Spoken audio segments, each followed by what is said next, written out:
Um, so it's about 3 after. I'm going to go ahead and try and get this started. Hopefully, no more system problems.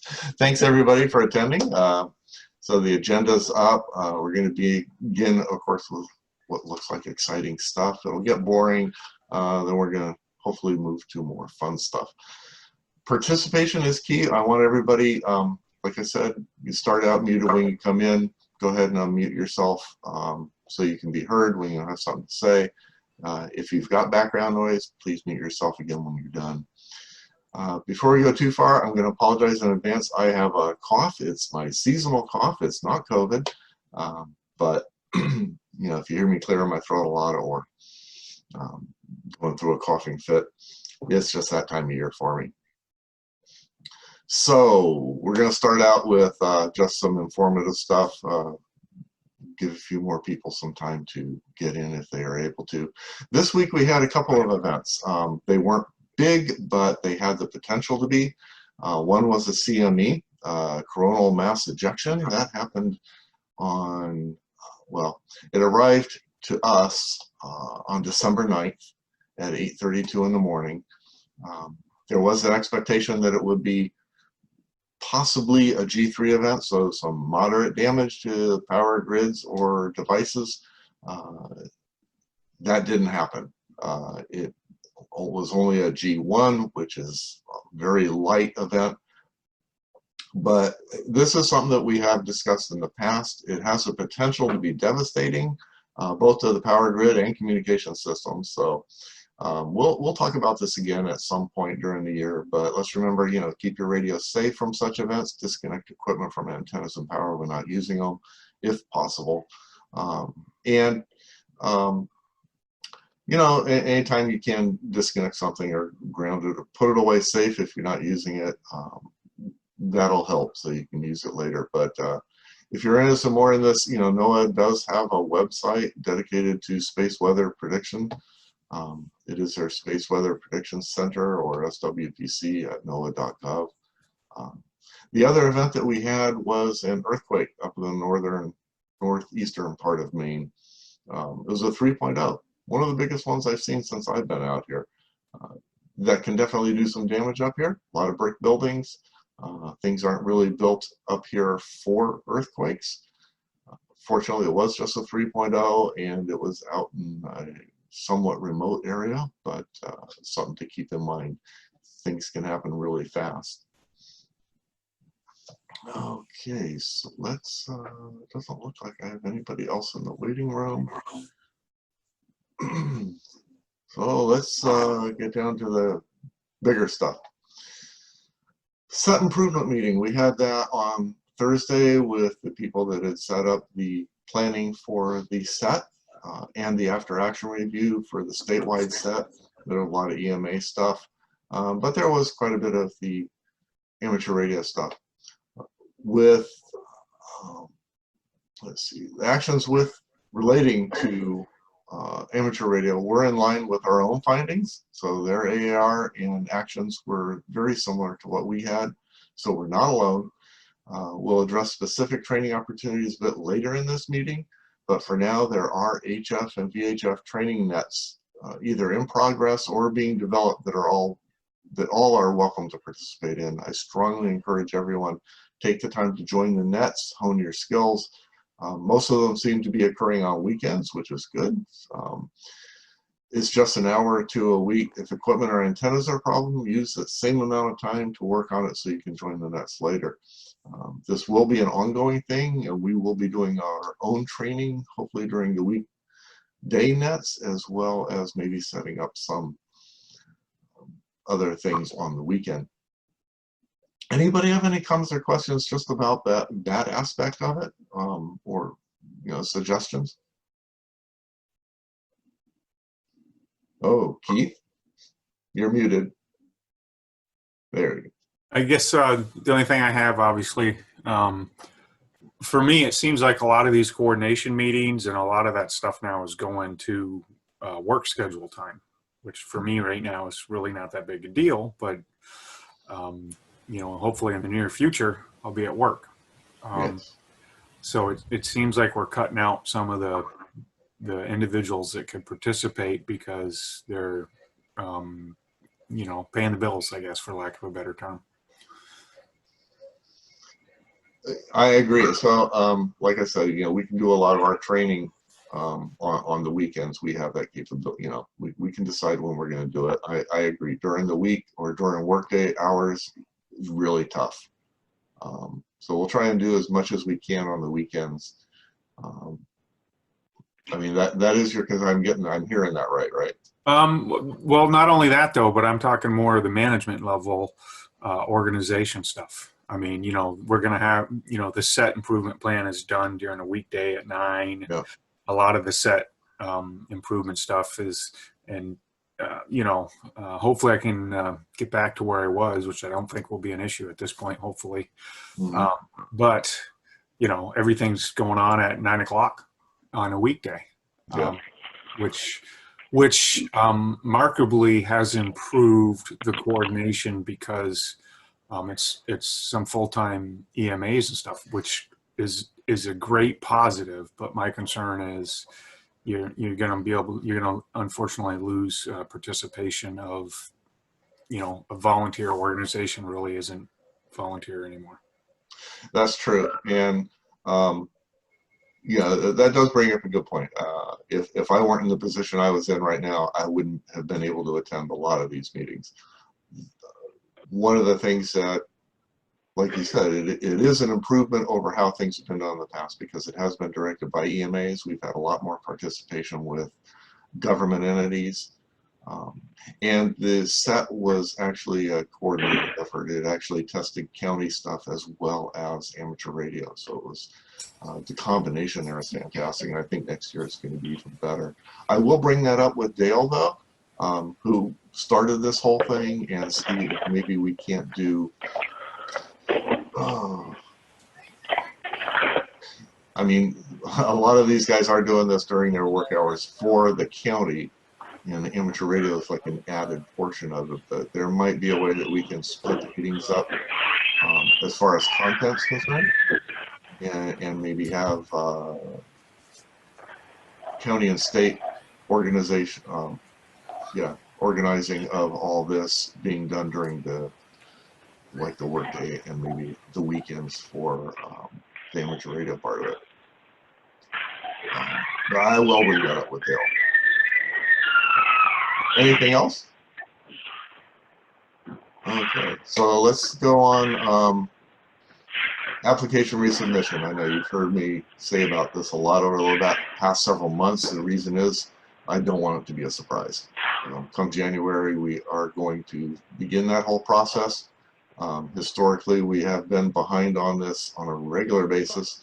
And there's a number of reasons for that, but it is an area that needs to get fixed, just like all our training, and it is going to happen. We'll have applications available on ka1aar.org. We'll list member expectations, strive to keep everything current and accurate and moving forward, so that you'll have an idea of what the expectations are going to be before you go ahead and put in that application. And we do want to do this on a regular basis every 2 years, just to make sure that we have all our information current, that we modify the expectations and the standard operating procedures so that everybody's on board with this. So it's a work in progress. Oh, let's see. So part of what's leading this is, one, we don't really have an up-to-date database. As we are going to be trying to recruit and get more people, we want to make sure that we have all this together in an organized manner. But also, there have been disasters from Katrina on throughout the country that has shed both a good and bad light on amateur radio just because of these types of missing information. So we want to make sure that we are up to date, catch up with what is going on, what the requirements are for serving our agencies, and this is all a part of that. So anybody have any comments, questions, or concerns about this area? Okay.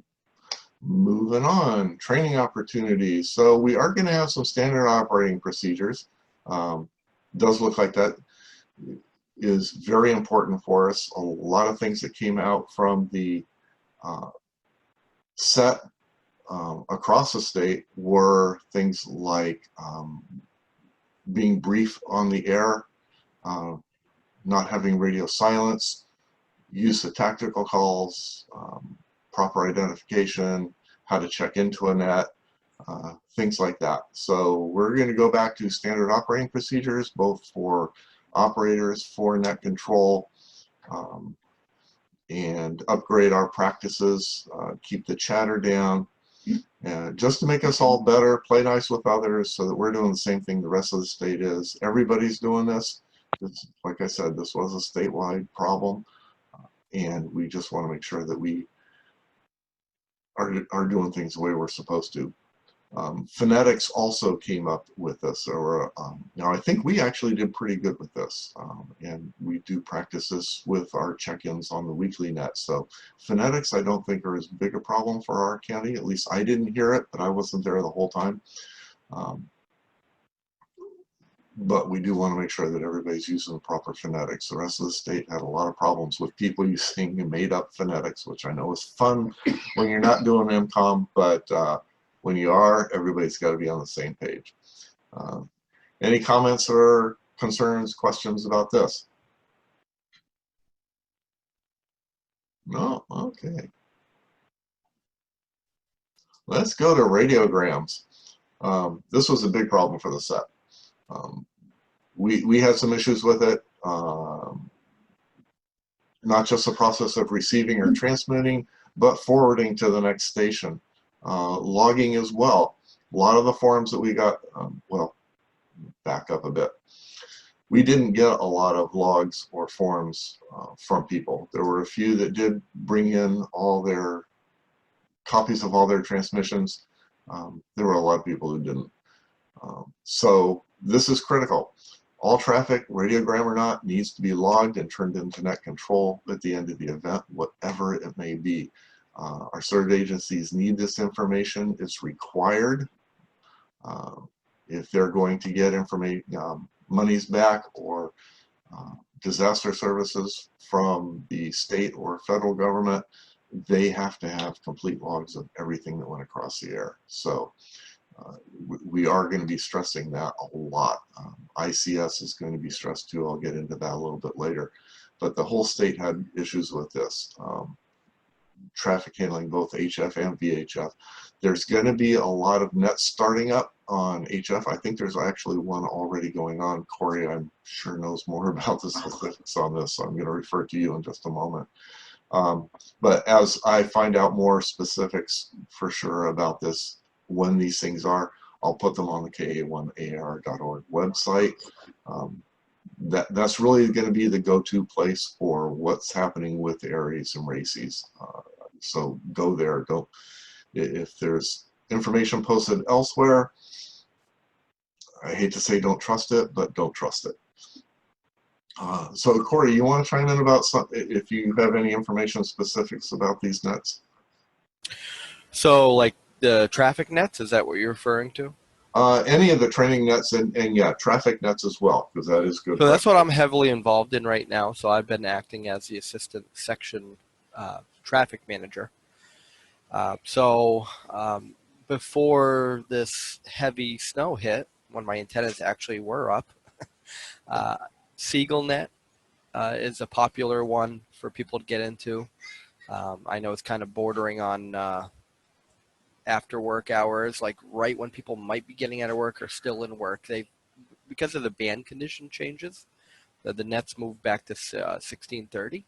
Normally it's a 5 o'clock net. So people check in, and that's a good place to send voice traffic for NTS. The other ones are, if you're into CW, there are 2 CW nets. There's main slow speed net, and then there is the Pine Tree net. Pine Tree net sends a little bit faster CW, but if you're just starting out or you want to learn and get better at it, I would suggest going with the main slow speed net. That's on 3596, and that's at 6 o'clock, Monday through Friday. The Pine Tree Net does meet daily, and that has also moved back to 5:30. Normally it's at 7 p.m. And then you have two nets that are on Sunday. You have the main public service net, another great opportunity. If you're a weekend warrior, you can get on HF. That's a good one for voice. That's at 9 o'clock on 3940, Sunday only. And the main emergency communications net is normally 5 o'clock on Sunday, but because of band condition changes, they've reeled that one back to 1630 as well. So Jose Douglas runs the main emergency communications net. Hasn't been too active lately. They've had a lot of check-ins, but I mean, lately it's been more like our VHF, UHF nets where there's been more announcements, but not really anything more than that. So I'm going to try to talk with Jose to try to get different training opportunities discussed on that net. I think main emergency communications net would be a great platform for people getting on the air and exercising their training. So that's what we've got for HF nets for training. Oh, thank you, Corey. Can you shoot me off that information so I can put it on the website? While you are sharing your screen, can you go to the main ARES website, the brand new main ARES website? Oh, well, let me take a look. You're asking a lot here. This is still a work in progress for me.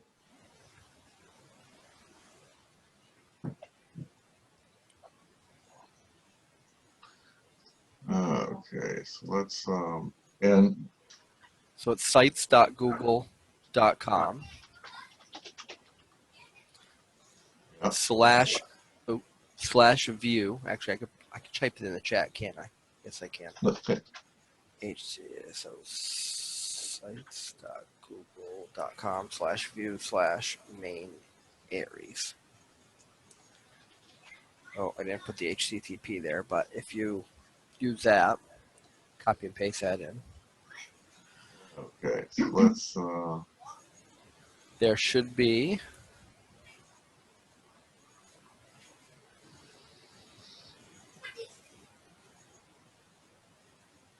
Under nets. Yeah. Under nets. Okay, so hopefully everybody can see that. Let me expand it here a bit. Viewable? Yep. All right. So if you click on nets over to the right. Over. Yep. Oh, look at that.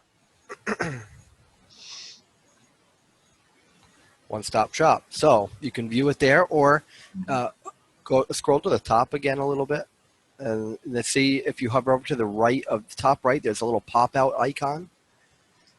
You should be able to pop that out, and you can save that as a PDF for your own records. Okay, so what I will probably do is provide a link from our site to yours. That way I don't have to worry about being up to date or anything, because as you update it, but you know, if you change this location, just let me know, please. Okay. Cool. Okay, so yeah, I think that will help a lot. And then if while you're there, if you want to go to the Androscoggin, so I've linked to our website. Not a footer anymore? Not a footer anymore. I got everything figured out, and if you click on groups, it should look a lot better than from when we see. That looks a little bit better. Yeah. And then we've got the link down at the bottom there that links it right to the website. There we go. That way, I don't want to overload anything. But you know, if there's a website, I'm not going to recreate the wheel. I'm just putting basic information. Who's the EC? How do you get a hold of them? Mm-hmm. Meetings, how are they held on the air nets, and a link to the website. Now, there are a few places that do not have their own website, so this platform can be used to serve as their webpage in the event they don't have one. So Franklin doesn't have one. So I'm going to try to get more information from them to put on there. So Cool. I appreciate it. Thank you. It's, and for anyone not familiar with our nets, I did put that we send traffic on FL Digi using PSK 250 RC5. That way yeah, people that are seems to aware be of it. pretty standard.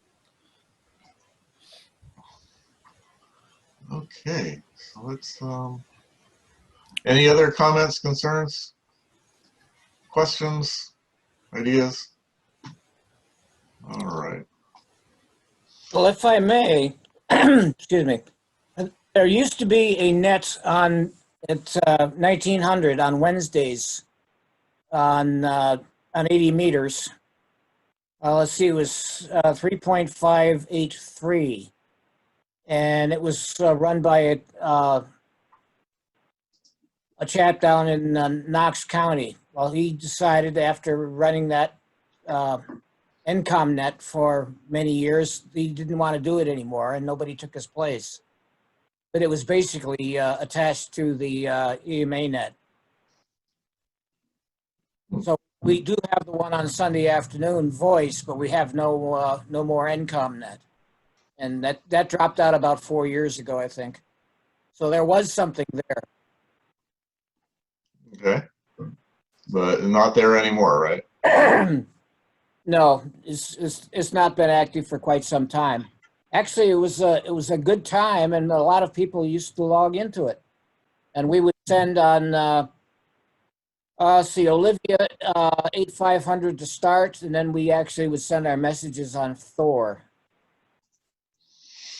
Alrighty. Well, yeah, if it's not around anymore, then not much we can do with it. But we'll, you know, like I said, we'll try and keep the weekends busy. You know, if you guys find something that is of interest to you, that you think would hone your skills, go ahead, get on one of these nets. If there's something that you want to hone your skills on and doesn't come up in one of these lists, bring it up at one of the meetings or the weekly nets, and we'll see what we can do. If we get enough interest, we'll maybe start something of our own. Because you know, the best way to practice is with other people. If you need the help, probably everybody else does too. So I've dabbled. I've been dabbling in JS8, and the more I use it, the more I'm impressed with it. I think we talked about that before, Yeah. Paul. So just to let you know, one of my late Christmas presents is on order. I'm getting 2 kits. It's called a phaser. They're 4-watt radios, and you can use them for digital. They're programmed with 2 frequencies. One, it's set for FT8, and I have 0 interest in FT8. But the alternate frequency on these, you can put to JS8 or any other frequency you want and use any other mode on HF. So the kits are $55. There's an enclosure that's like $25, and a little 4-watt radios. I'm thinking, boy, as a standalone JS8 radio dedicated, that might be quite handy for MCOM stuff. Mm-hmm. So I'll let you know how that project works out middle of the year. Yeah, cool. That's always fun stuff. All right, so the next one on the agenda was M-beams. Evidently, M-beams has been a big problem for a good portion of the state. Some counties did better than others with it. I think we usually do pretty well overall, just because we do this on a weekly basis. The problem with getting things in and out of the EOC, though, is another matter, just because there are known issues with the EOC location, as well as how the station is set up. We really don't have a good digital interface there. We don't have computers. That is all going to change. It is a work in progress. EOC is going to be amazing. A lot of that's already started, so capabilities at the EOC are going to be better. The locations, you know, that's still an issue. The antennas are still an issue, but yeah, it's getting there. But as far as training and us using M-beams between each other, I think we're in pretty good shape there. So I think we'll just continue on the way we are, because it seems to be working. Anybody else? Any ideas, comments, or? No? All right. Now, this is a subject that comes up a lot. Packet, WinLink. Packets specifically, just because we know that we have issues with infrastructure, we don't have a lot of people doing it. There are a few, thank goodness, because that did help. We did have packet falling out of favor a long time ago. It was big, fell down, it's coming back. Hasn't come back in our county a whole lot, but a small group of us are doing packet. We do need to expand it. It is a bit of a geographic issue, and this is again something I know that Pete and a few others have been working on, linking repeaters so that we have a greater umbrella of people being able to go into the weekly nets, and I think that's going to help spill over to a lot of other areas. Zoom, I'm hoping, is going to help with this too. In a way, this is one aspect of how the pandemic is actually, or could potentially be helping us. So even though I'm stumbling through this today, you know, we are getting together. We've got more people here this week, this month, and we are going to be continuing this for the foreseeable future, just because things are a mess. So packet is good. You have bulletin boards, the ability to transfer information. I know there's some groups that are statewide sending messages on a weekly basis. They'll send a message out, message comes back. I have to get more specific information about that. I have done it once, that was a while ago, and I've already forgotten the specifics, but it gives people a week to respond. Since it's store forward, that's not a problem. Everybody can do it at their leisure. It's a nice way to practice. If you have problems, there's always somebody who can help you through, and Zoom is great for that as well. WinLink ties into this very closely. They're very similar. WinLink is used by more and more agencies. It has a lot of advantages. County and state are both using WinLink a little bit differently than just WinLink. We'll get into that a little bit too. That's the next subject, but it does tie into shares. That is something that is getting huge. We did have 2 stations, Corey being one of them, Pete being the other, that I believe were able to send WinLink messages to the state. So we were looking really good. Thanks, guys. I'd like to have more people familiar with WinLink because we are going to be setting that up in the EOC in the foreseeable future. Any other comments about Packet? Any interest by people with Packet or doing tests and set up training nets maybe on the weekends? I wouldn't mind doing that. You'd probably set up a system to do it. Just don't tell anybody. Yeah. Yeah, don't tell anybody I'm doing digital. I'm just saying. No. We'll keep it just long. Nobody else heard that. Okay. You and me. I mean, Packet is pretty cool. I remember when I was doing it way back, it was kind of neat. It's like, you know, but then BBSs were neat too, and now we have the internet. But it's still a very nice way of being able to do things. It's a nice way to be able to do email without having to use the internet. It ties right into shares. Now, shares is it's HS specific. This is the federal government's method of supporting communications when satellite communications and the rest go down. They're falling back to HF because it has such a wide coverage. It's very effective. They understand that. Allows to get messages across when things are all messed up. So Department of Homeland Security and CISA are both supporting shares in a big way. Maine is into shares in a big way, and it is expanding. We are going to be doing training on that at a county level. The difference here is that ham radio shares is limited by frequencies and encryption. So we can't encrypt. There's a lot of sensitive information that we can transmit on the ham bands. However, by practicing shares on the ham bands and making sure that we know how to interface with it, if we are at the EOC and need to pass shares traffic through our agency, we can then use their frequencies and pass encrypted data. We would not be able to use our call signs. We would be using the call signs for the served agency, but by having the practice on the ham side of it, it'll make it easier for us to do it on the agency side of it.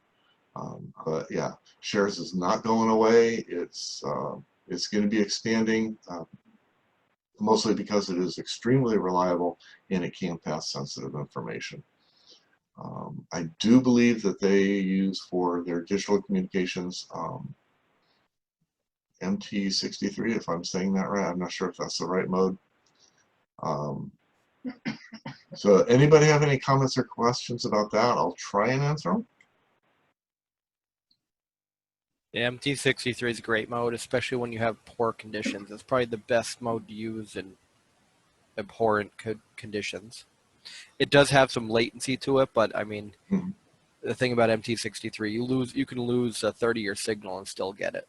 It's very redundant. Yeah, and the the other advantage is it's HF, so you're going to be able to get across, and it's there are weekly nets going on nationwide as well as countywide. So yeah, pretty cool. It is going to be happening. We will be getting into it at some point. All right, so lastly, ICS. You don't need to be on the weekly nets or monthly nets or log into anything to get training for ICS. ICS 100 and 200 you can do on your own. You need to get set up an account with FEMA, get a student ID and all that. We probably are going to be requiring this, as well as some other training. So if you haven't done it already and you planning to move forward with the group, strongly suggest you go out and get this training started. If you need help locating how to get your student ID and get this training under your belt, I can help you with that. We will be putting stuff up on the website to get you directed to the right places. But ICS is required again by our served agencies if we aren't doing everything by the book, not just logs and forms, but our processes and the way that we expand people out. That does undermine the served agency's ability to recoup funds and possibly put in requests for assistance. So any questions on that? Concerns? Just a note, Paul, it probably wouldn't serve, but you could probably have, for those that are initially skeptical about getting a student ID, you can take all the training, but you won't get any credit for it. So you could literally do everything and the test and everything, because we piggyback with that stuff with where I work. But you're not going to get a certificate, and it's not going to go in under your number where you can. And obviously, for us, for the RACES, the intent is to prove training. So you would have to get the certificate. So they'd have to get a number. But if someone wants to just try it out initially, they can take the training without a student ID. Again, you're just not going to have a record of it. So just a thought for those that are, do I want to do this or that type of thing. Yeah, good point. And why do it if you're not going to get credit for it? You get a nice little certificate mailed to you that you can print out. I don't think they mail anything anymore. There's a lot of people that are, they think that the agencies are looking at them, and if they were, they would, they'd have them no matter what they're doing. So it's just funny if you ask me, but now that we use it at work, and some people didn't want to do it. And again, if someone just wants to do a quick test of the, one of the short trainings to see what they're like, but yeah, sign up and get one, and you can request a full record, and it's a good system. Yeah. Okay, so that's let's see. Okay, so that's all the horrible stuff. So let's get into what I'm hoping is going to be more fun stuff for everybody, because we don't want to have the whole year just be all the boring, mundane stuff, even though it needs to get done. But 2021, probably going to be doing a lot of Zoom and over-the-air stuff still. So what else can we do? There are some procedural things such as alerting methods. Brought this up a couple of weeks ago. This LITS So I was planting the seed for that. We need to be able to not just call trees, but what if the phone systems are down? You know, we can do things over the repeater to alert people.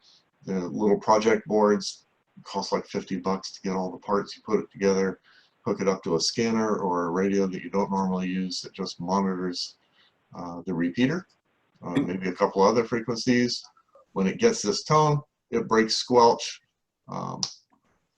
turns on a light, and alerts you that something's going on until you reset it. There are also some digital bulletin boards that we can do in modes. So like I said, when we get Packet up and running, we can actually use those so that it's not only practice, but the people who are running the nodes have a reason to keep it up because we're doing it on a regular basis. So anybody have any ideas about the alerting thing? I know Litz is like old technology, but Can it you does define? define, yes, and I should have done that in my notes. I meant to. So Litz is long interval tone 0. So essentially what happens is I want to alert everybody. I get on my radio, I press, I key up, and then I press the 0 on the DTMF pad and leave that tone up for about 5 seconds. Any Litz monitor is going to see that tone for that 5-second period and then realize, oh, somebody's trying to get a hold of somebody. The usual method for this to work is, well, it used to be part of the wilderness protocol that ARRL had. Other tones can be used, but long-term 0 is, or long tone 0 is usually used to alert and get somebody up on the air when there's nobody listening to the repeater or active on the repeater. So you know, you're trying to get a hold of somebody because you have an emergency, or you're trying to call people out. This is a method to alert people that have a radio or scanner set up on that frequency with this Litz detection box. Explain that clear enough? Makes sense? Okay, cool. Like I said, this can be done with Arduino boards that you just, you know, you buy a couple of boards, you wire them together very simply, and hook it up to a scanner with a speaker, and you're all set. Or an old radio that you're not otherwise going to use. So that was just one way of alerting that I was thinking would be fun, effective, and actually provide a useful product. Doesn't break the bank either.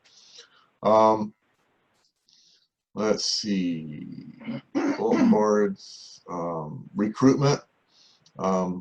We had talked about this at one of the previous meetings, and we know that there are amateur radio operators in the county. We do need to get this started after the first of the year, get more people in.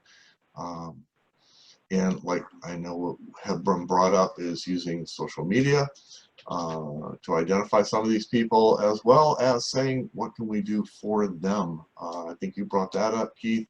There are a lot of things that we can provide the person who comes into our group. You know, they're providing us something. We can provide them a lot of training, stuff that's useful not only for their personal lives, but their amateur radio hobby as well as work.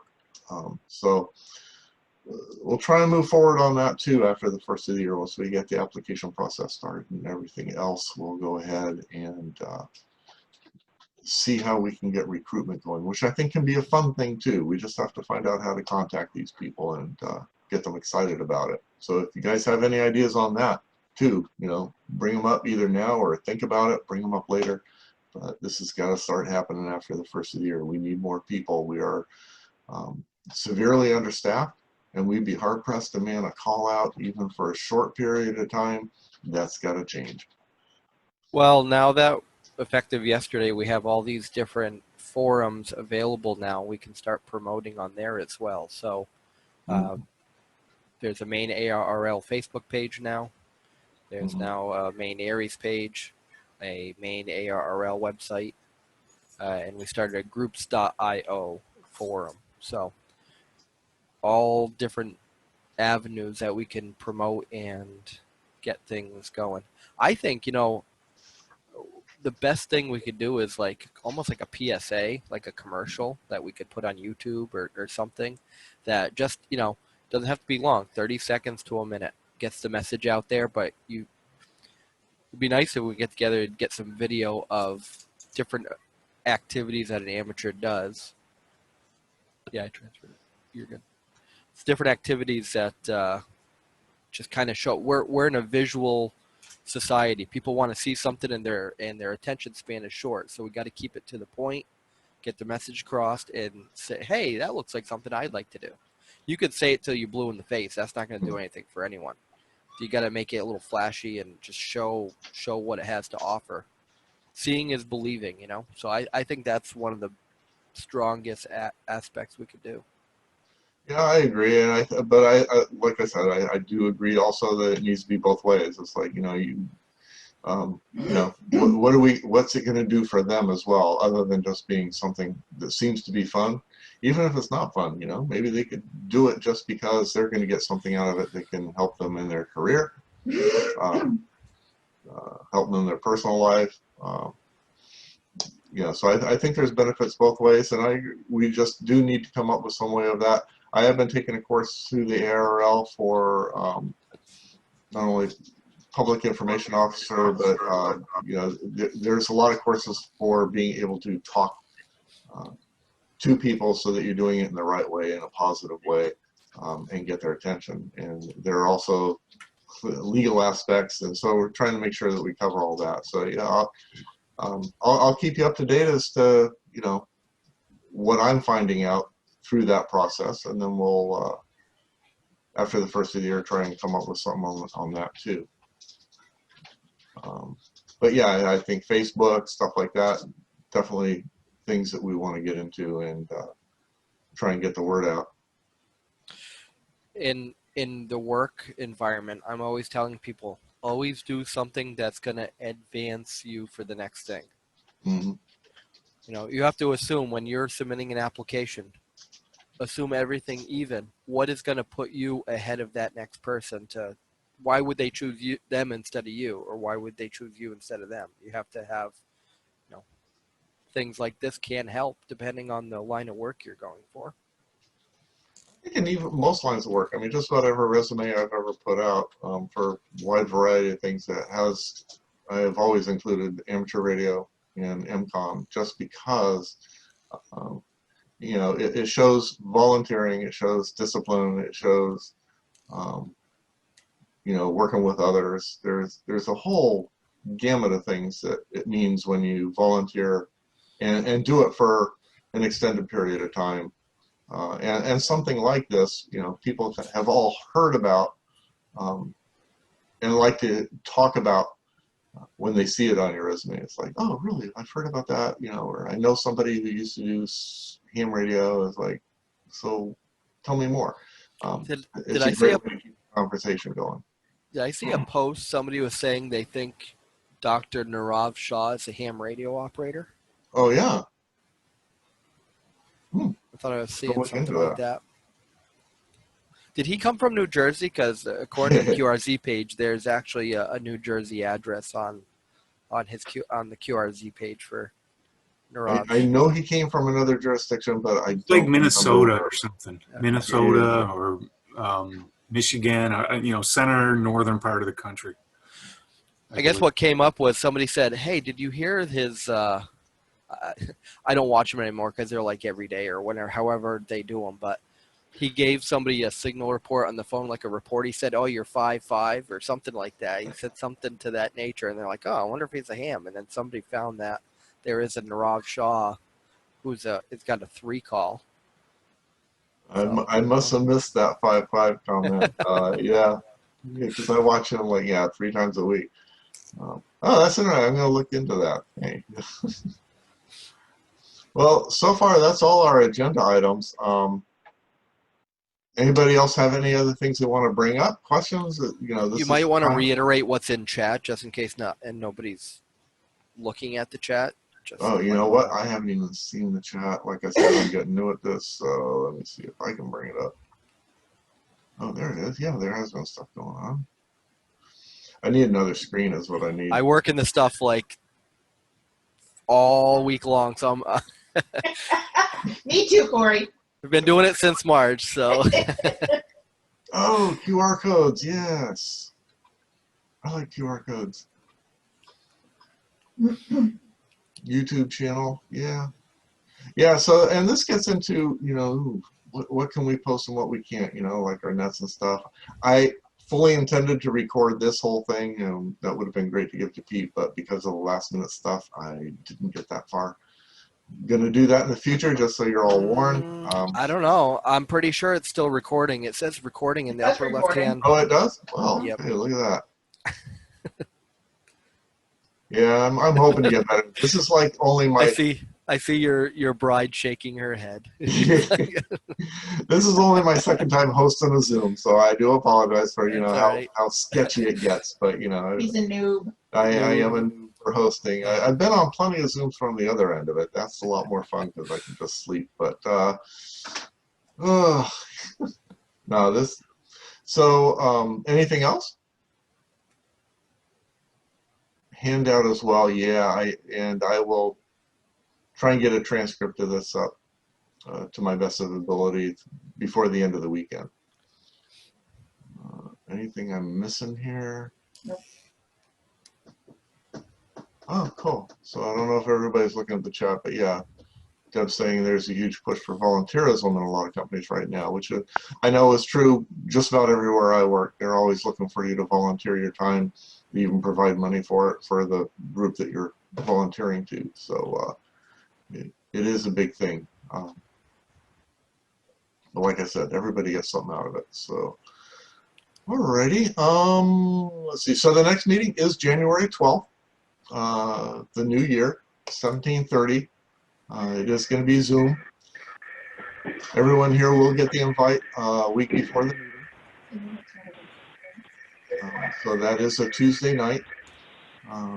Please, again, for security reasons, do not share the invite information. If you know somebody who wishes to participate, have them send me their email address and I will send them an invite. We do this so that we don't get hijacked and so that we don't have people coming into the meeting and taking it over, disrupting it.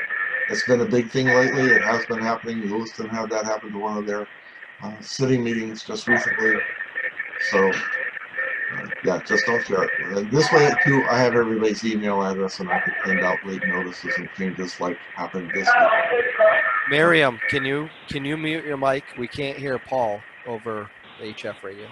Oh, it's not him. There, we got it. It's not bad. It wasn't Miriam, it was somebody else. So Who I don't else? know who you were. Who else? Just whoever's on the telephone. I haven't said a word and there's no Oh, noise okay. yet. Okay. You're the only other one I'm seeing on the side chat. So let's see. With that key, okay, we got it. We got it clear now. All right. Okay, so with that then, if there's nothing else, this meeting is adjourned. I thank you all for taking your time out on a Saturday for this. Enjoy the rest of your weekend. Be safe. Be careful of the ice tonight. And 73.